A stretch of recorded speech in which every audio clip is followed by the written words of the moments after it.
The US government called it raw footage, but hidden metadata says otherwise. Today, we're breaking down how supposed uncut DOJ video evidence from Jeffrey Epstein's prison cell may have been altered, and why that matters more than ever. Do you believe we've been told the whole truth about Epstein's death? Drop your take in the comments, and stay to the end for an insane detail nearly everyone missed. How often does raw video get exported from Adobe Premiere Pro?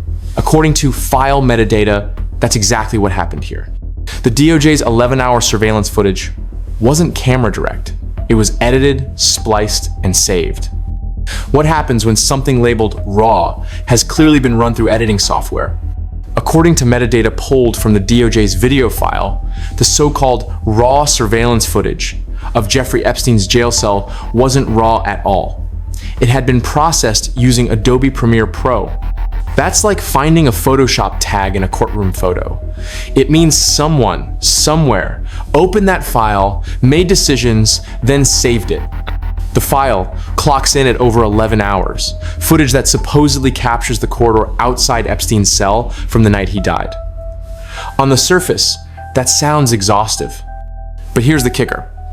Eagle-eyed analysts notice micro-lags and resolution artifacts that suggest something was stitched together. Not a continuous stream, but a timeline built from separate moments. At precisely 11 hours, 58 minutes, and 58 seconds PM, the video jumps. 1 second you're watching a hallway, the next, it's 12 AM. A full minute is simply gone. Now, officials say this was a routine timestamp reset, common in older systems. But let's get real.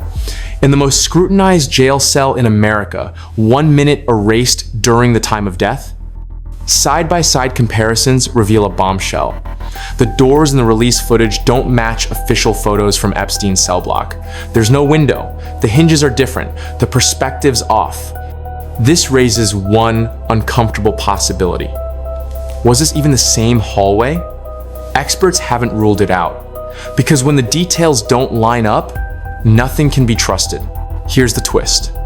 The video's internal metadata reveals it was rendered using Adobe Premiere Pro. Now, this isn't illegal, but it's odd.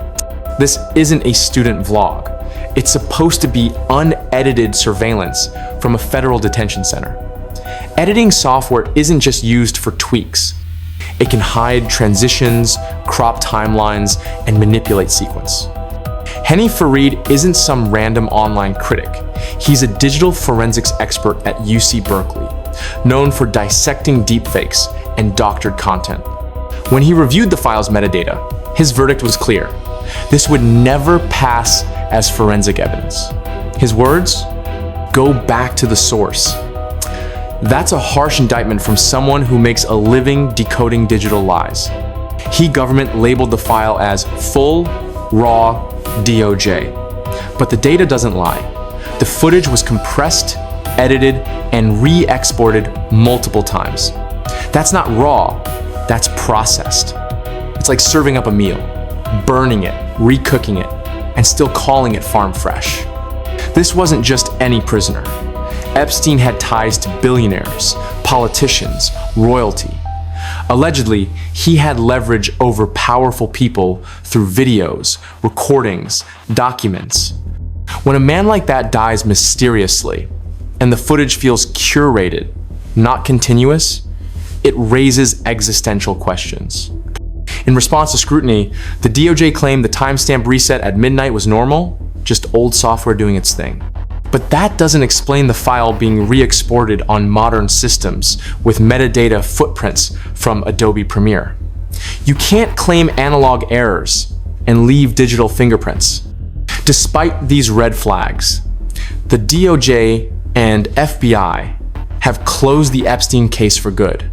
Suicide, they say. No foul play. But digital gaps, altered video, and missing context directly contradict investigative standards. If the footage is flawed, so is the final conclusion. For over 11 hours of hallway surveillance, you'd expect movement, noise, guards checking in, inmates walking past. But what we get is sterile silence, no interaction, No anomalies, just a motionless corridor. It feels curated, not captured. Behind closed doors, reports suggest former Secret Service agent and MAGA insider Dan Bongino was furious over the DOJ's video release. Some claim he even considered resignation, calling it a betrayal of transparency. When top law enforcement voices start questioning the narrative, the echo is deafening. Forensic analysts spotted digital glitches, tiny artifacts indicating the video was cut and stitched at least twice. These aren't subtle jump cuts from a home movie. They're deliberate edits in a federal investigation. Each splice chips away at the footage's integrity. Metadata reveals everything, from what software edited the file to when it was last saved. In this case, metadata exposed edits, recompressions, and exports. Unlike paper evidence, digital files leave an indelible trail that can't be hidden forever. Before this footage surfaced, the cameras outside Epstein's cell were known to malfunction repeatedly. Guards fell asleep. Key security checks were missed. This pattern of failure wasn't accidental. It shaped the entire investigation. Some digital sleuths now speculate, with AI's rapid advance, could parts of this footage be deepfakes? No solid proof yet, but the mere possibility amplifies skepticism.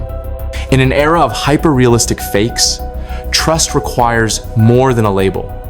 If the Epstein footage can be altered and still accepted, what message does that send to whistleblowers? It suggests that transparency is performative, that evidence can be curated and controlled, undermining trust in the entire justice system. This controversy isn't just about one man's death or flawed video. It's a test of whether institutions built to protect truth are instead shielding secrets. The story behind the edits may matter more than the footage itself. Metadata exposed what the label tried to hide. What was presented as raw and unfiltered footage was carefully processed, edited, and selectively assembled. The edits whisper a story the footage tries to silence. This isn't just about Jeffrey Epstein. It's about what happens when truth becomes negotiable. Stay curious. Stay vigilant.